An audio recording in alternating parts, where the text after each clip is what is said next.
Well, would you look at that?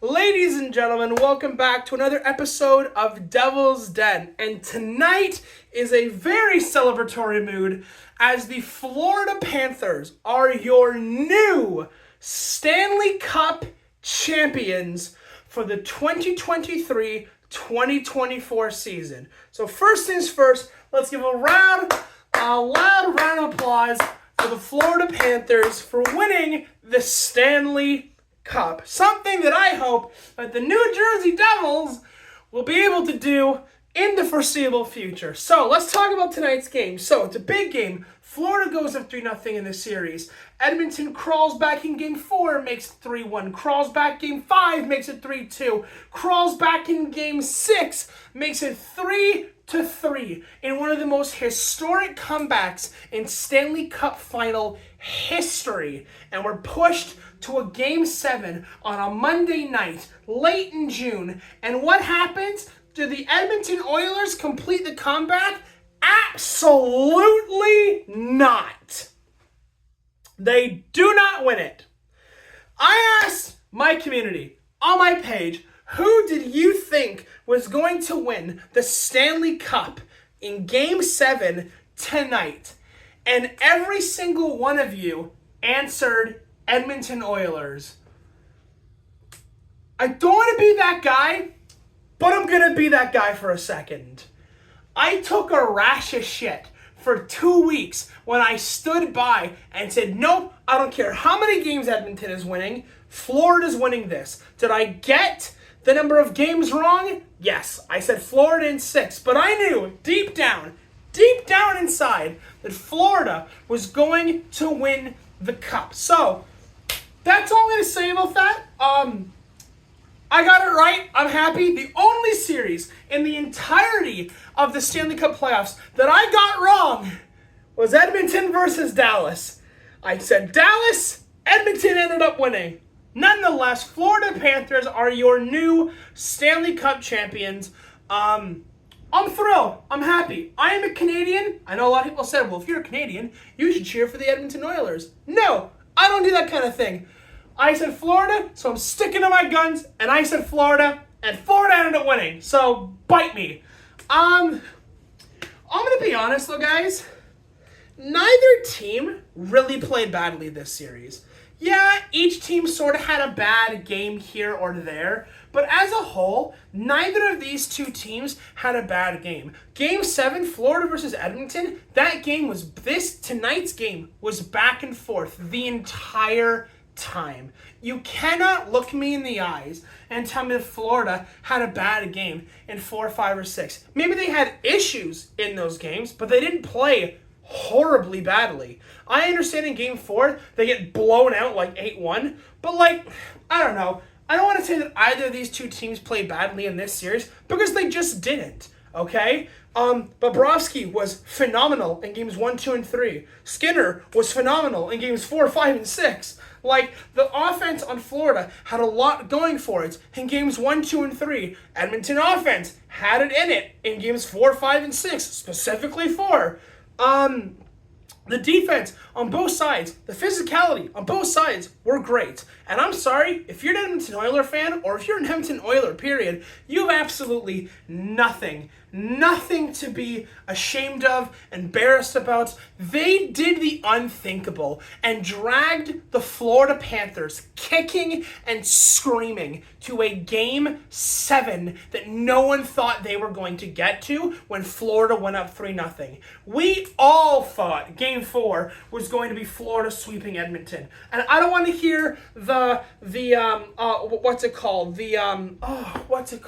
when you go into the past and redo history, revisionist history. I don't want to hear this revisionist history. Game 4, we all thought that was a walk by Florida because they had utterly dominated Edmonton in games 1, 2, and 3. But again, Edmonton came out and went, hold on, why are we in the Cup final? Oh, that's right, because we're a really good goddamn hockey team. And they are a really good goddamn hockey team. And they will continue to be a really good goddamn hockey team for years to come, for at least the next 3 or 4 years, until they run into the Draisaitl McDavid contract issue, which is going to come sooner rather than later.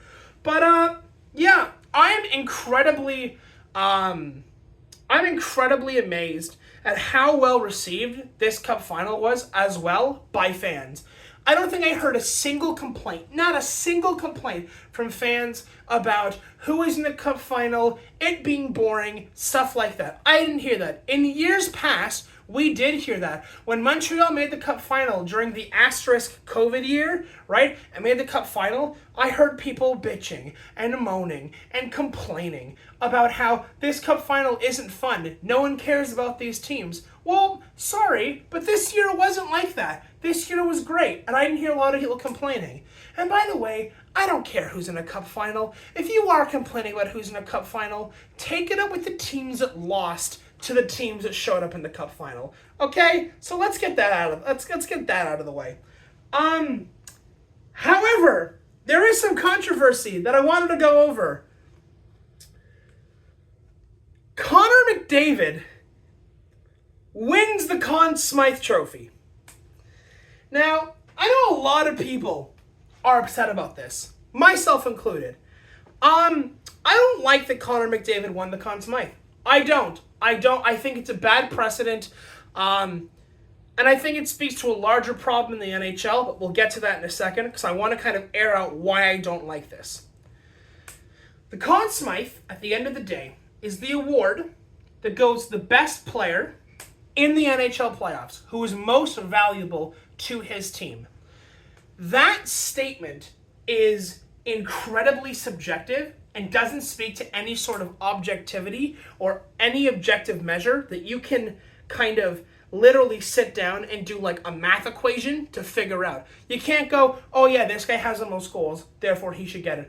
Oh, this guy has the most assists, therefore he should get it. Oh, that goalie had the most shutouts, therefore he should get it. It's a very subjective in terms of what it means to be of value to your team in the playoffs. Does that mean scoring? Does that mean defense? Does that mean assists? Does that mean goaltending? What does it mean to be the most valuable player on a team in your cup run? Now, I understand people are going to say, well, did McDavid not have the most assists in a single postseason in the NHL history, breaking Wayne Gretzky's record?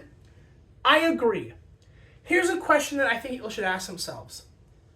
If McDavid did not have as many assists as he had, do you think Edmonton would have made the cup final? It's a legitimate question.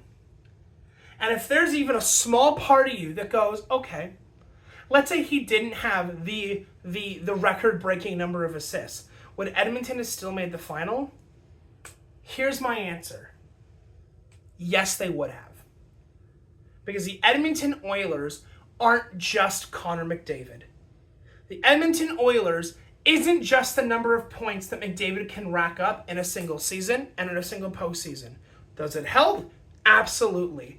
But I don't like, me personally, as not as Devil's Den hockey, but me personally as a human being, I don't like it when sports teams who do well fixate on one guy and essentially worship the ground they walk on and ignore all of the efforts of every single other player on that team.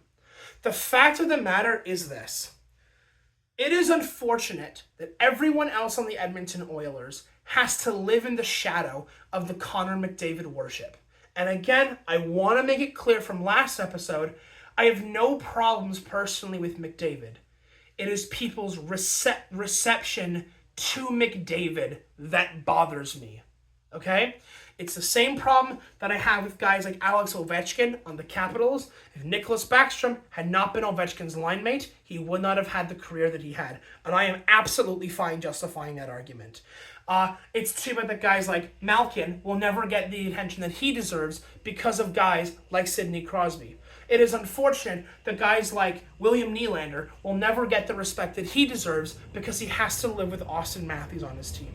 And it is unfortunate that all of the other guys that make this one guy look amazing, despite all of his talent and all of his hard work, is going to be overshadowed because of that one person. That's my logic of why McDavid should not have won the Conn Smythe. Here's my other issue. If we are going to deviate from tradition, which is fine, depending on the argument you want to give, because normally the Conn Smythe goes to the winner of a player on the winning team who won the cup. If we want to deviate from history in that we're going to give the cup to the losing team of the Stanley Cup final, can I ask a question? Why was Shesterkin's name not in the ring? A lot of people said they wanted to give it to Bob. And personally, I totally understand that argument. Bob was absolutely ridiculous, not only in this series, but in other series prior. In fact, recording a couple of shutouts throughout these playoffs. Why is Shesterkin, who had vastly superior numbers to Sergei Bobrovsky, finish with a better save percentage and almost equal goals against average to Bob, despite putting up better save percentage numbers, not only in the Florida series, where he almost single-handedly stood on his head in that series against the Panthers, but in previous series against guys like the Carolina Hurricanes. Why is guys like Shesterkin not being included in those conversations if we're going to deviate from tradition and just talk about the playoffs as a larger picture? I think it's unfortunate that McDavid won, not because I think that McDavid does not deserve some sort of holy shit, look at the record he broke. It bothers me because now it feels like we're going to move away from a larger picture of what it means to be valuable to your team, but also the fact that it feels like the narrative that the Edmonton Oilers are just Connor McDavid or is just Connor McDavid is being validated by the league. And that bothers me. It bothers me a little bit. Anyways, I think that's going to be it, guys. Once again, congratulations to the Florida Panthers on winning their very first franchise Stanley Cup. Yeah, I don't know when I'm next gonna make a video, guys. The season is officially over. I'll probably make another video around the draft at some point. Obviously, I'll be making videos, through the off season if there are big off season moves by the Devils, if there's new roster changes, if there's new coaching changes. But I think this is gonna be it for at least a little while. I will still be posting community notes on the channel. So again, if you are subscribed, you'll be seeing those. But yeah, I think I wanted to say everything I had to say. Congratulations to Florida once again. And Edmonton, you have absolutely nothing to be ashamed of. And yeah, I'm going to wrap it up there, guys. Have a good one. And I will see you guys in a bit.